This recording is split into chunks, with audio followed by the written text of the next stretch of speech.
Hello and welcome back. Eddie Radosevich, George Stoia here for the SoonerScoop.com studios. A victory Monday for the Thunder fans out there. George had an interesting night.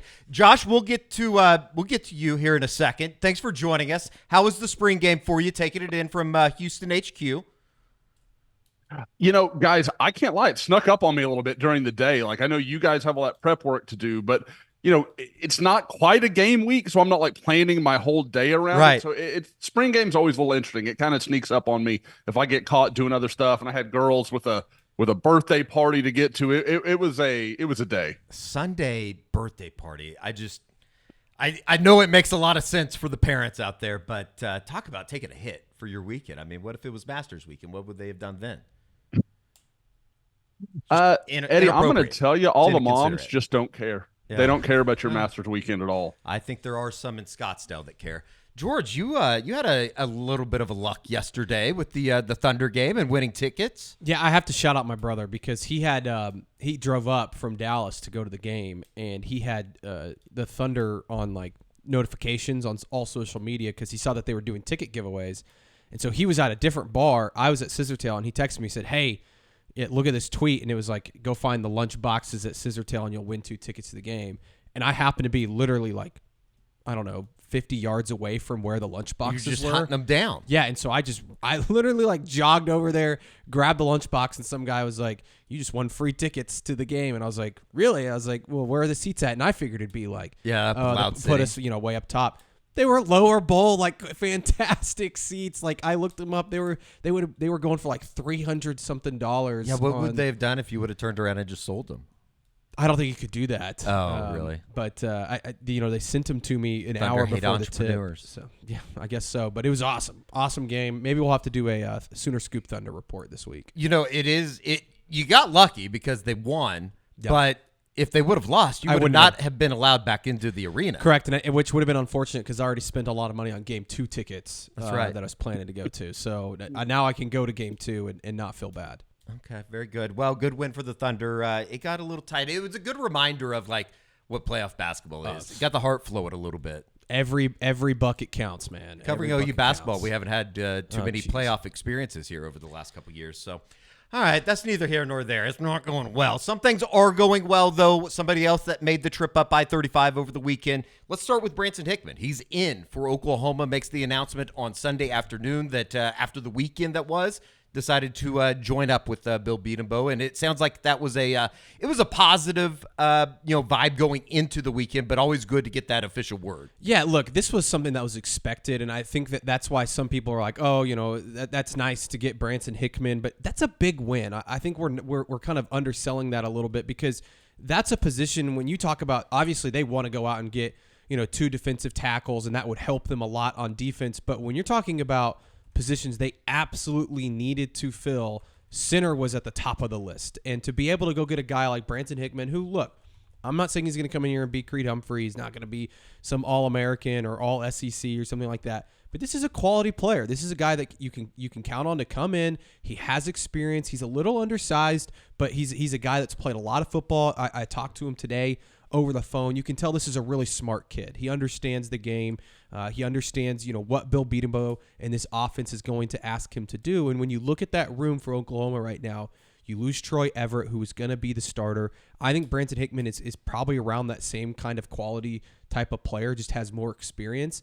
After him, you're talking about playing a redshirt freshman and Josh Bates, who I thought had a pretty good spring game, but he's a guy that hasn't played at this level at all, so you would be asking a lot of him. And then Josh Iasosa, who's a true freshman. Sure. That was the backup in the spring. So bringing in a guy like Hickman really helps, kind of shore up that offensive line a little bit. Now, you still got some question marks there. We all know that they're still tinkering a little bit. You'd like to maybe see them add a tackle if they can. There hasn't really been anybody they're interested in that's entered the transfer portal at tackle. But this is a huge win for Oklahoma to get a guy like Branson Hickman, who, Josh, I know I wanted to ask you. We've asked you a little bit about what's your thoughts on him, but this is a guy definitely that you just pencil in as going to be their starter, I would assume. Yeah, guys, I would think of any position that you come out of the weekend feeling the most improved, the situation, it's probably center because Josh Bates didn't play badly in that game. I thought that was a From what, and again, there's only so much I've seen. It's kind of measuring what you've heard against what you can actually see on Saturday in the spring game. But I thought he showed positive signs. And then you add a guy like this that we've talked about over and over again. You're not going to find many portal guys that have 30 career starts and have done so in an offense that while different, has similar concepts, some similar ideas. Like there's a lot of overlap there. So again, I think he makes a ton of sense. I think it works out really well for Oklahoma. They can, like you said, I mean, even if you believe in Josh Bates and say, okay, by the fall, we can get him where we need to be. If you're Bill Bedenbaugh or the coaching staff, what do you do if anything happens to Josh Bates? Like you're going to be starting Josh Iasosa, a kid who spent very little, basically started playing football at a serious level his junior year of high school and has played only offensive tackle until about a month ago. Like that's not going to, that doesn't work at the SEC level. So again, I like what they've got here. I think Branson Hickman's a huge addition. Takes a lot of that pressure off Troy Everett, and whenever he's going to return, he can kind of do it at his pace and what's best for him rather than trying to rush him through protocols or whatever they need to do to get him to where he's back at full go.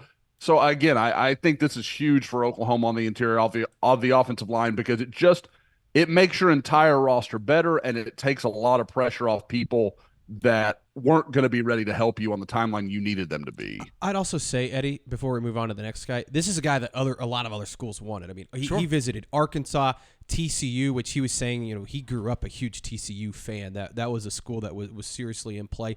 Texas A&M came in late. They ended up getting the kid from Utah that Oklahoma was also interested in. Washington was very interested, and I even heard Ole Miss was contacting him as late as last week. So I think that this is a guy that, again, of all the centers in the portal, he was 1A or 1B along with the Utah center. So this is a really good get for Oklahoma in terms of experience and a guy that can come in and, like I said, just kind of plug and play and a smart kid that's going to be able to pick up the offense. I thought it was interesting.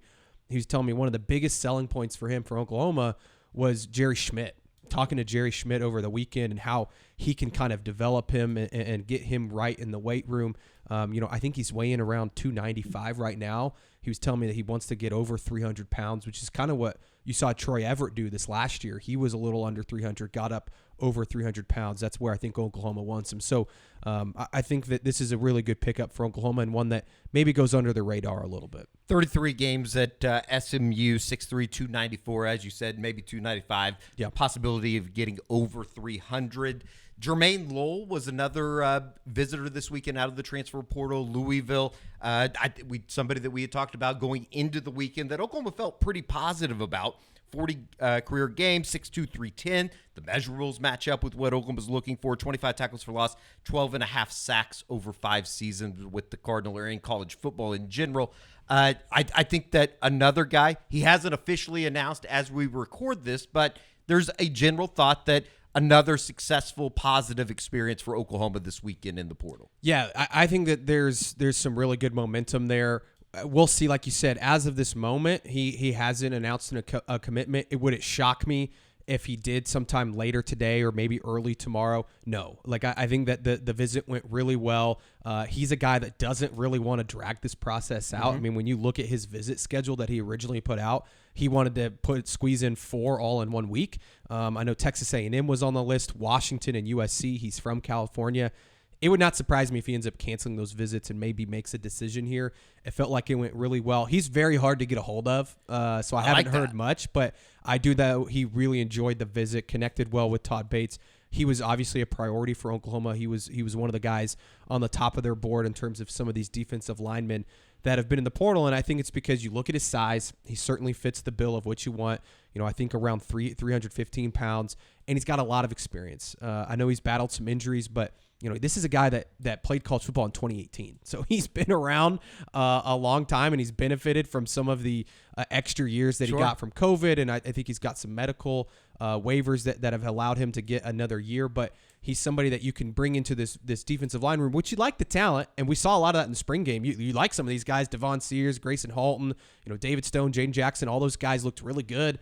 on Saturday. But if you can get somebody to go along with DJ Terry in terms of played a lot of football, I think that Germaine Lool would be a huge win. Josh, it seems like there has been a common theme when you're talking about interior defensive linemen that Oklahoma has targeted in the portal, and it would be the experience. How do you think Germaine Lool would fit in with this group?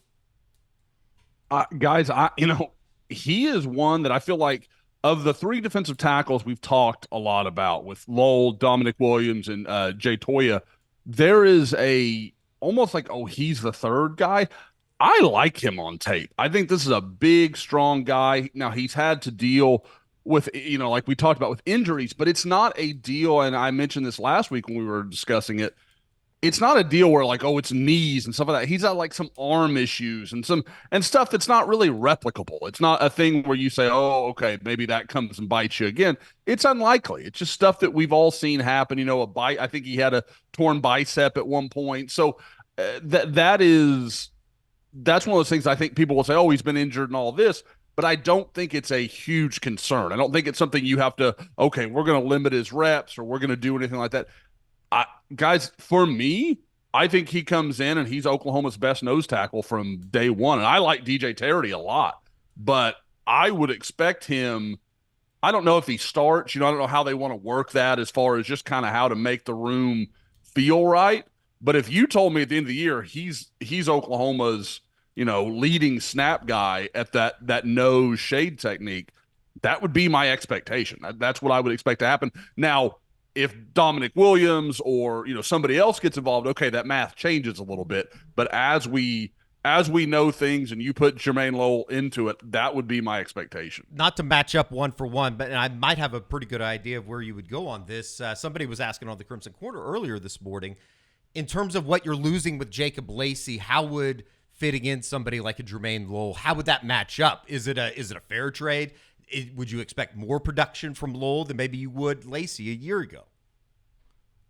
I kind of would, honestly. Now, okay. I want to be clear to anybody. They're not like for like. I mean, sure. Jacob Lacey, you're talking about a 3 technique, kind of a pass rusher, going to get upfield, attack outside shoulders. Germaine Lool wants to latch onto a center and just destroy those two interior lanes. Like that's what he wants to do.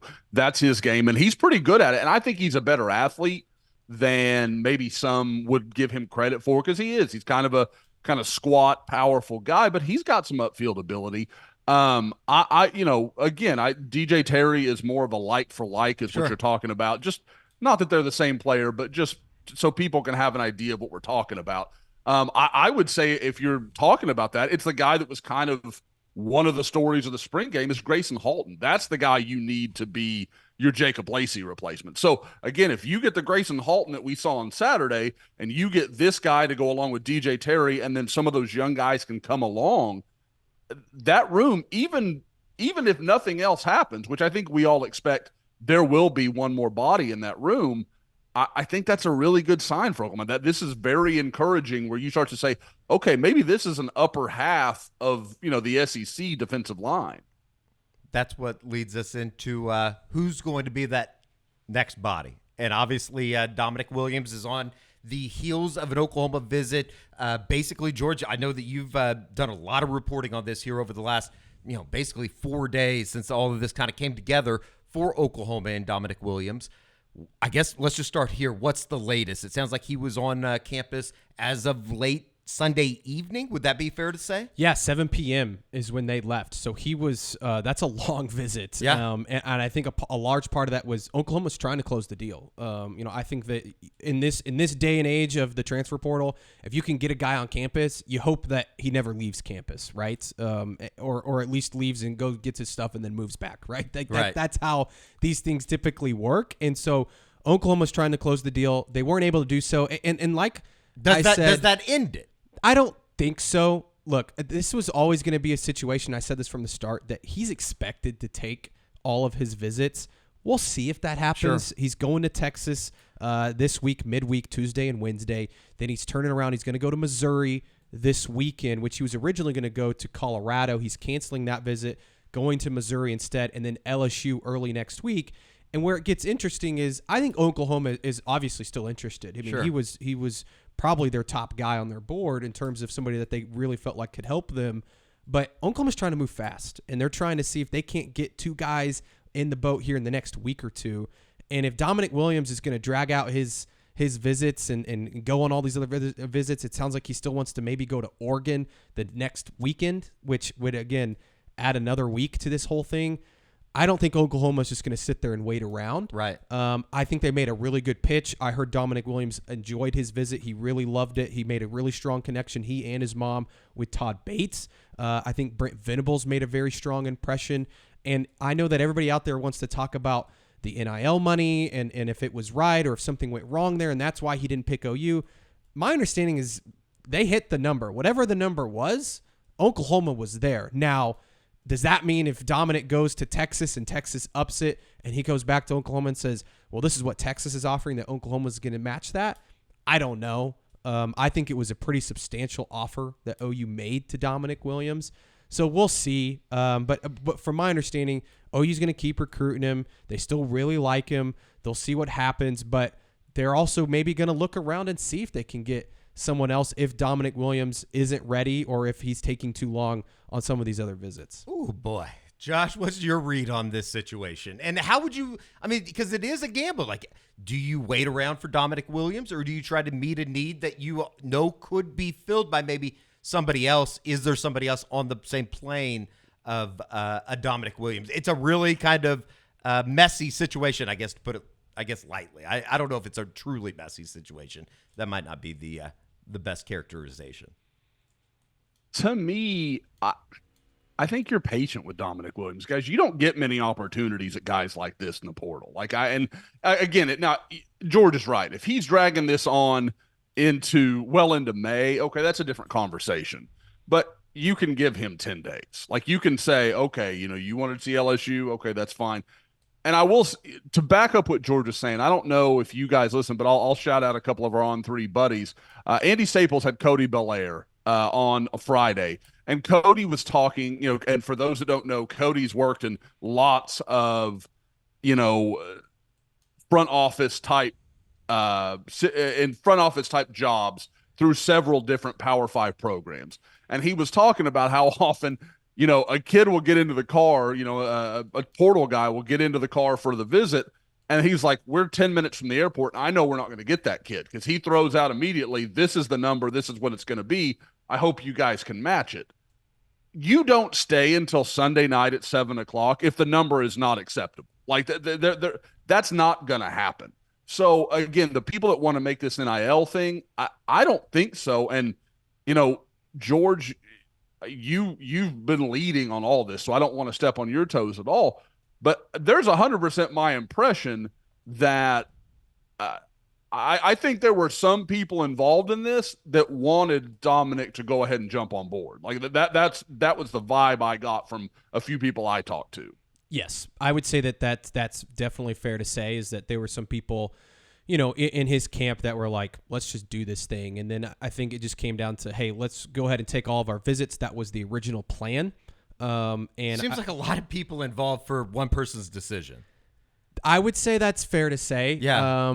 I think that there's definitely some different voices here, and I get it. And everybody's going to have their own separate team, right, or whatever you want to call it, that are going to help make these decisions. Right. And I think we just need to wait and see. I know Sure. There's a lot of people that are saying, well, now there's no chance OU gets this guy because he didn't, commit on campus. And I just don't buy that right now. Right. I think back to Walter Rouse is a good one. I think that didn't Walter Rouse go on a couple more visits, I think, after Committed to Nebraska. Right. And before, ending up done in Norman. Yeah. So I think that's Which, kind again, of you can't say that OU's not active in the NIL game when you get a kid that was previously committed to a different school out of the portal. Well, and let's also just say, and to Nebraska, we know is working in NIL. Exactly. And so, and let's also, if Dominic Williams doesn't end up at OU, I don't think it's an indictment on OU's NIL plan, because then you're ignoring the fact that they were able to get a Branson Hickman, who a lot of schools, I mentioned some of the schools that were involved with him, they're playing the NIL game, and you're talking about Texas A&M, Ole Miss, Washington, Arkansas, TCU. These are schools that are paying players. Germaine Lool, if they end up getting him, which it seems to be trending in the right direction, that's a guy that a lot of schools were interested in. So they're playing the game. I think Dominic Williams is just an interesting situation, and he wants to go on these other visits. We'll see what happens. If somebody throws some funny money at him, yeah, maybe he ends up there. Right. You can never count that out, especially with schools like Texas, Missouri, and LSU, Oregon as well. If they get into the mix, I mean, you're talking about some schools with some serious money. But I think that's where like the Oklahoma fan would go. This is supposed to be Oklahoma. Why aren't we, the fans, saying this? Why aren't we throwing that money out there that maybe some other place would? How would you explain that? It's a good question, but I think OU is... It's something that we've talked about off air before. And I think OU is throwing a lot of money. Like, from my understanding, OU threw quite a big number, a healthy number at Dominic Williams, and I think a market value number. And I think if he comes back with saying, "Hey, this school offered me this," I wouldn't be shocked if OU matched it. Right.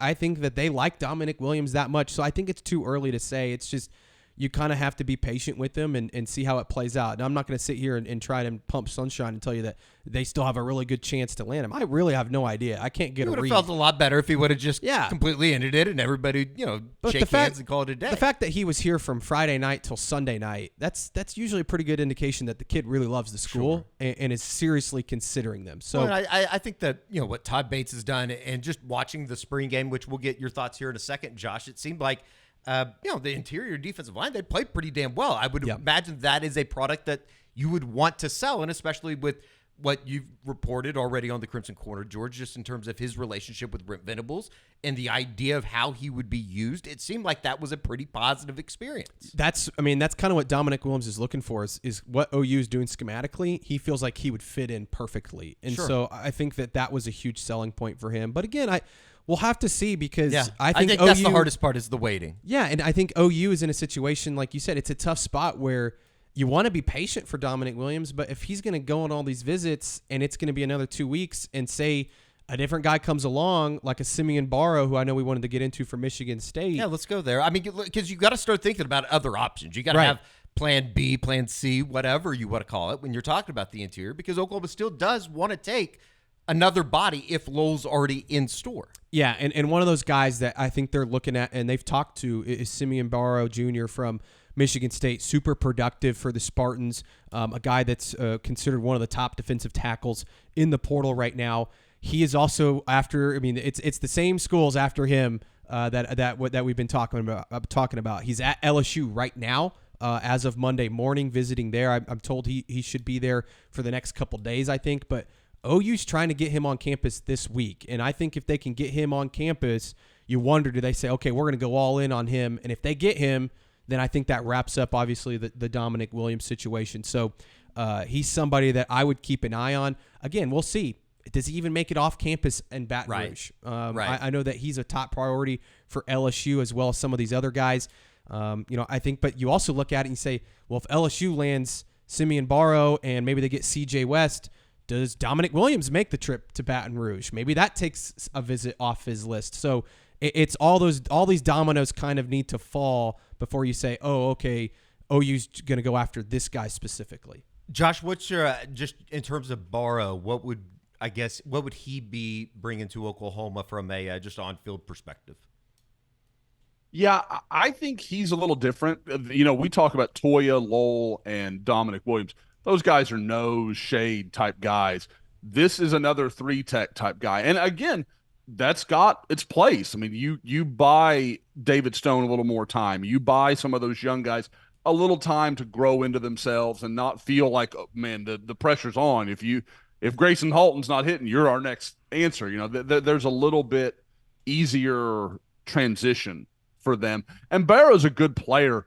Again, for me, for those that don't know, I have some Michigan State affinity, followed him for a while. I won't say that I know him really well or know his game to an excellent degree, but I've watched enough to say I don't think he is a difference maker that would make me say I'm going to pass on Dominic Williams. And I think George has the scenario that I think OU fans should be hoping for. Hope this kid picks LSU.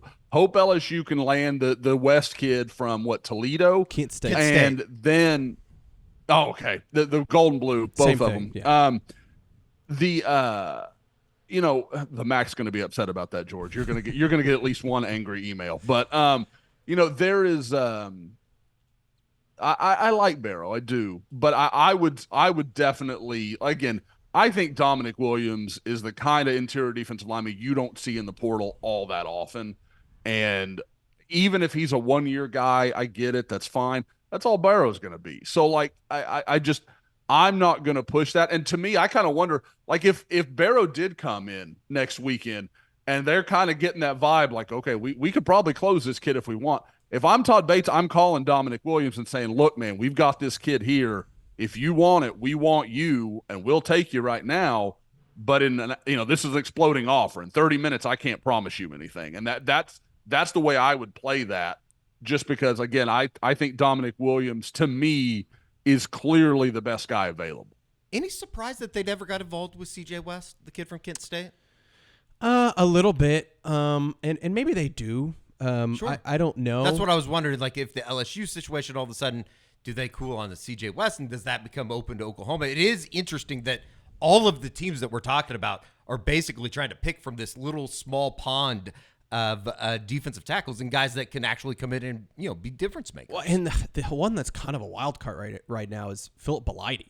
Sure. The guy that was originally the target, and now it's where's he going to go? And if he goes somewhere, does that open up a spot somewhere else? CJ West is another one. It's he's been offered by, it feels like, every school. Right. Oklahoma not being one of them. But, it's just, it's interesting. And like I told you, Eddie, before we got on here, there's a chance more guys go in the portal here. Oh, sure. I mean, it's still open till April 30th. So it's some new guy could come in and all of a sudden he's the guy that you want to target. So it could be interesting. I know there was a Miami defensive lineman that just went in while we've been recording this. Okay. I have no idea if Oklahoma would be interested, but it's all of a sudden somebody else could enter that you weren't expecting, and maybe you get involved. Any type of defensive tackle, when Pete Nakos puts it out, it's okay, what measurables, okay, and then you start a little checklist of okay, maybe we add him to the list for Oklahoma. Right. There are going to be more guys in terms of. Go ahead, Josh. Hang on, I did want I before you guys went any further down the road, I did want to say, I know there are people screaming at their screens right now. Philip Blighty did commit to Auburn yesterday. Oh, but he did? Again, this is the portal. Anything is on the table. Thunder tickets. It's game one. I missed that. Yeah, exactly. George was probably a little bombed at Scissortail Park, I also enjoying his unfollowed victory. Blighty, so. His victory free tickets. We get it. It's perfectly fine. But just like I said, because I know there's people I just can't hear anything else past that point. He's guaranteed now to have a couple sacks come the first week of October when we're over there in Auburn for the first time. But in terms of portal news, just in terms of other positions, because I think that this is kind of the uncomfortable part about Oklahoma's spring coming to an end. There are going to be names that are enter the portal. There's going to be more spots open that Oklahoma's going to have to fill because of that. Any positions that maybe haven't been discussed to date that Oklahoma could be involved with moving forward? It sounds like cornerback is a position that Oklahoma might be interested in. Now, it would have to be the perfect guy. And I'm talking about somebody that has a lot of upside, maybe some experience, somebody that they feel like has a lot of talent. It won't be they're not going to just go take any corner in the portal and add to depth, because I think they like their depth. I think they just feel like they could maybe add one more piece there. And this kind of reminds me, last year they were after some corners, if I remember correctly. I think there was a kid maybe from UMass or something that they were interested in. I remember that loosely, yeah. Yes, and they ended up not getting him. The Wallace kid that ended up at Michigan. Yes. I think it has to be an exact perfect fit. Right. Because I think their priority going into the spring portal was 2 defensive tackles and a center. And anything beyond that, it has to be the right guy. We've talked a lot about offensive tackle. There's not been anybody really enter the portal, I think, worth their time just yet. Maybe there will be, and if the right guy comes along, they'll go after him.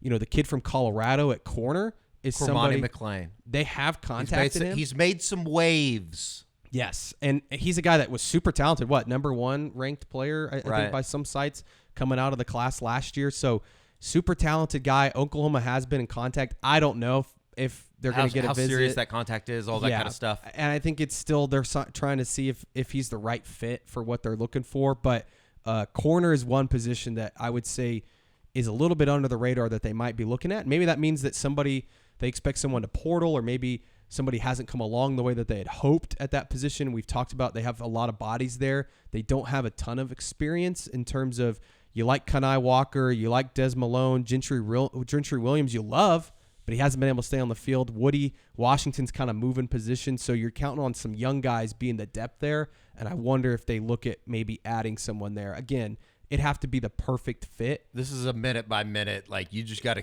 kind of stay with the times here. And unlike defensive line, where we've heard a bunch of different names that they're interested in, that's not the case for corner. We've heard one guy, and it's the kid from Colorado. So, and there's been plenty of corners enter the portal. So, that's just something to monitor, I would say. Very interesting. It will be, it's kind of like a day-to-day, hour-to-hour type of deal as more names come in and maybe some names leave. And that's the other thing that I think they're going through right now, and I think that you'll see that this week. I think that they're having some meetings even today, maybe as we speak, about, okay, we're a few guys over the 85 limit. It's time to process. Right. And that's going to be tough because I think they like a lot of the guys on roster, but they feel like maybe they can upgrade in some spots. They're bringing some guys in through the portal. So don't be surprised if you see some guys jump into the portal, especially at some of those positions where we've talked about they've got a lot of depth: linebacker, corner, safety. I don't expect safety probably, but wide receiver is an interesting one. Running back, we've talked about Javonte Barnes. I don't know what the read is there. Yeah. We've heard some conflicting stuff there, so I don't really know what to think with the Javonte Barnes situation. It never ends. That's an easy transition into it is. I mean, we are at the end of spring. They're having basically some exit interviews here over the next couple days in Norman.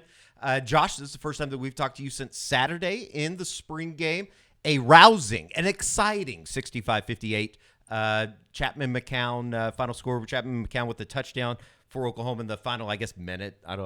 Was there a last little minute left? I think it was like 103 or something. But just overall, I mean, we talked about it on the Eskridge Lexus postgame show with Kerry Murdoch, just in terms of it seemed like a very positive experience. It was a good spring game. What were some of the big takeaways from Saturday? Well, guys, let's get the coach speak out of the way first. Nobody got hurt. There were no serious injuries. That's a massive win that just can't be overstated in that kind of situation. We've seen it too many times through the years where Oklahoma loses somebody that they just couldn't afford to lose. So I think that's number one. But when you get into what you're watching, what stood out to me is some of the things I was most concerned about coming in. I kind of come out thinking, okay, that's showing the signs of life you want to see. I mentioned Josh Bates at center looking like that was improved. I thought the offensive line held up pretty well. Now, again, we all know ones versus twos, and so it's a little bit of a different situation. But we also know Oklahoma's defensive line has some depth. So handling that group is still a positive step. And I thought Jacob Sexton looked pretty good at left guard. Heath Ozida, I like where they are in the interior, and especially we'd already talked about. You add a guy like Hickman to the middle of that, okay, you've gone even a step further. So I still think they need help at tackle if they can find it. Taylor and Tarquin are solid players. They have limitations. But guys, for me, tight end. Like I thought we were going to get some of the Bauer Sharp show and we would see some stuff. And I get that they're limited. They're not showing everything. Like I certainly understand they were, single tight end the whole time.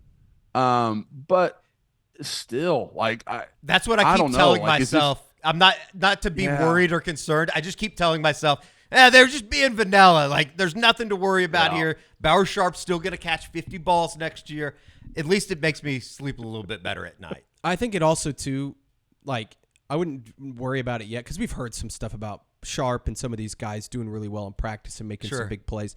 Part of it Saturday was Deion Burks was just running wide open for half the game. I mean, it was just why would you not just keep throwing it to the guy down the field wide open? What do you think about Burks as well as just Jackson Arnold overall in what was kind of a big performance for him? I certainly didn't want to go out there and see him turn the ball over 3 times, and he really never put the ball into any bad spots.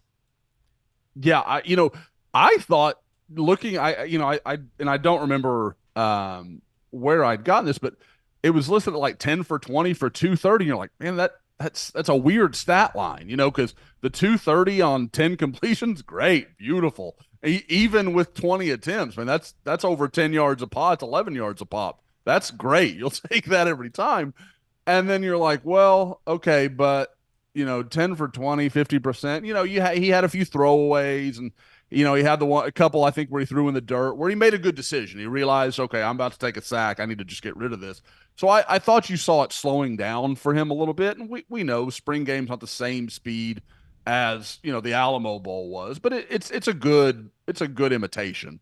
So I liked what you saw, Jackson Arnold. I think it's clear that they've got something in Michael Hawkins as well. So I mean, maybe you're really starting to have, and again, they didn't have Casey Thompson. So maybe you have three quarterbacks that, hey, in a pinch, if it had to be, you're going to be okay. Like you could make it work.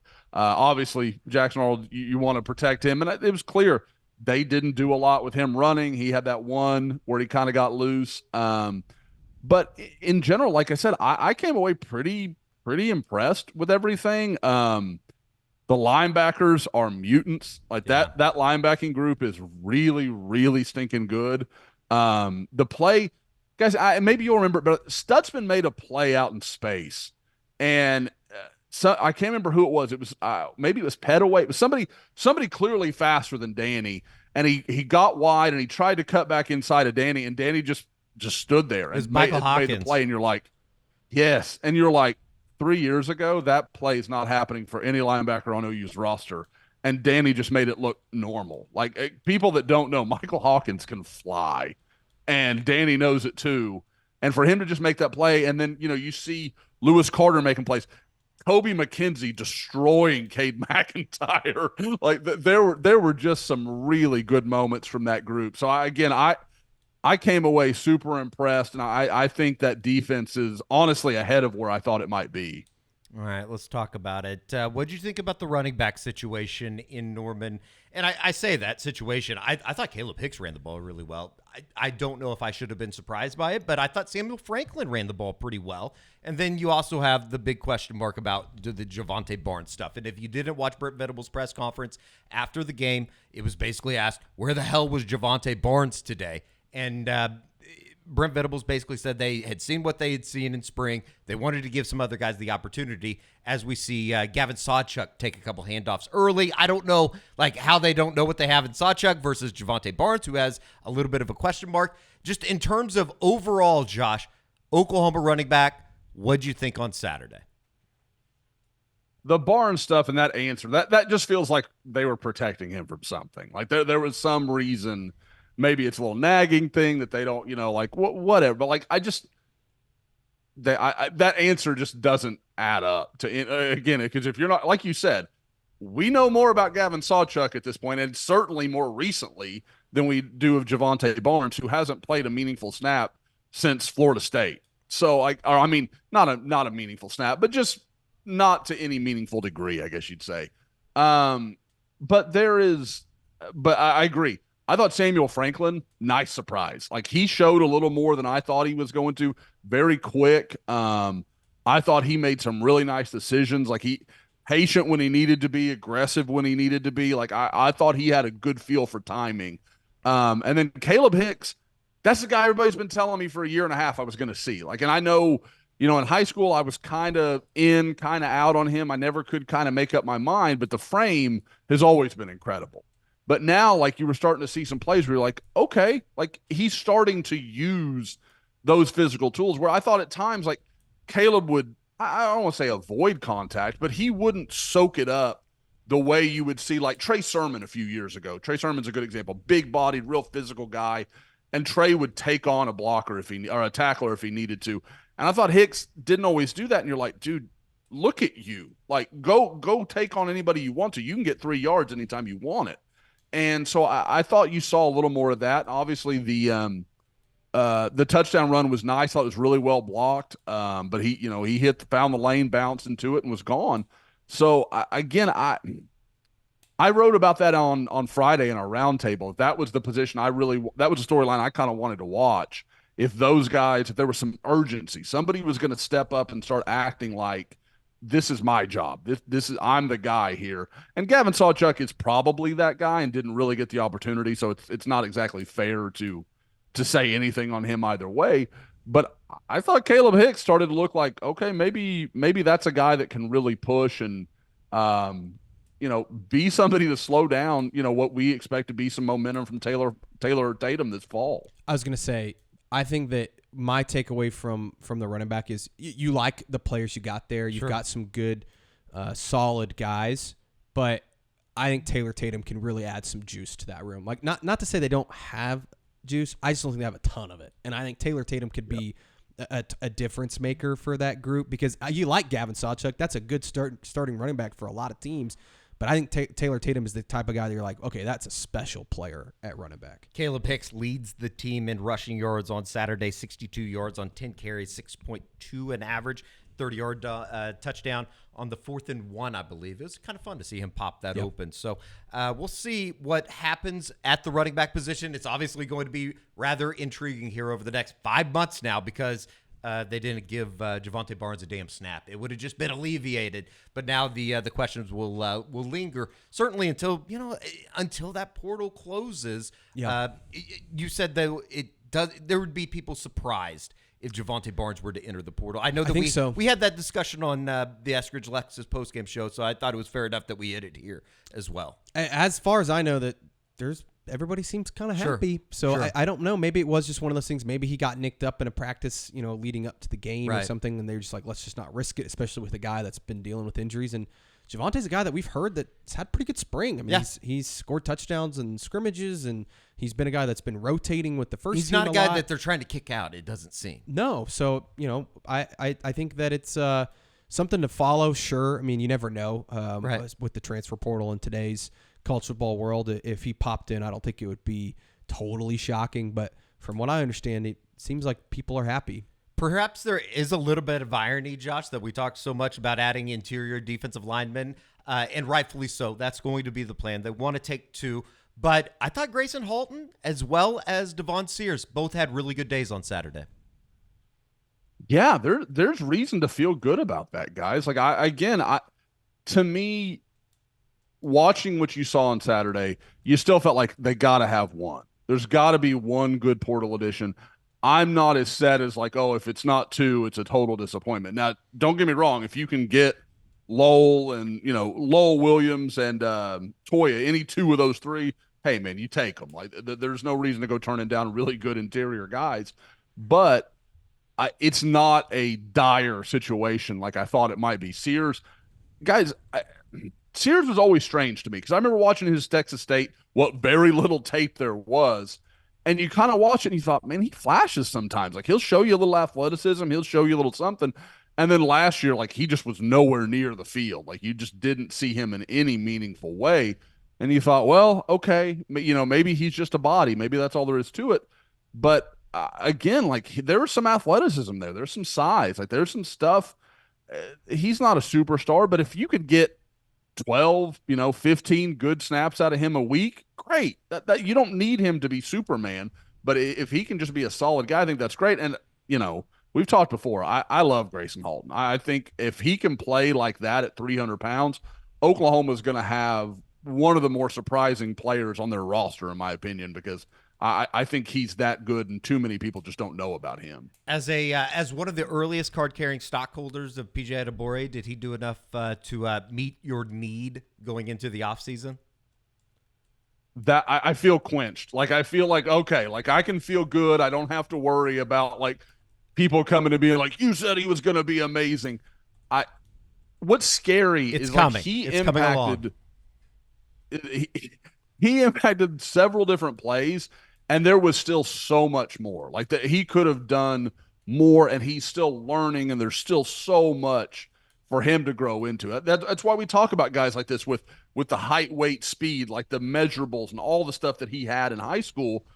He's still piecing it together, and he's still going to be piecing it together for a couple more years because that's how much room he has to grow into what his ceiling is.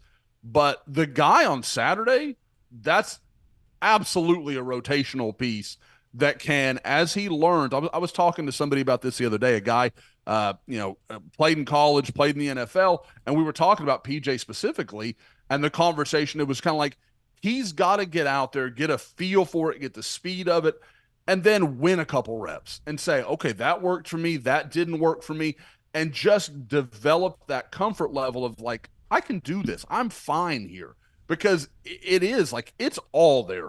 There's nothing to keep him from being as special as we all thought he could be. Like, I still think all that's there for him.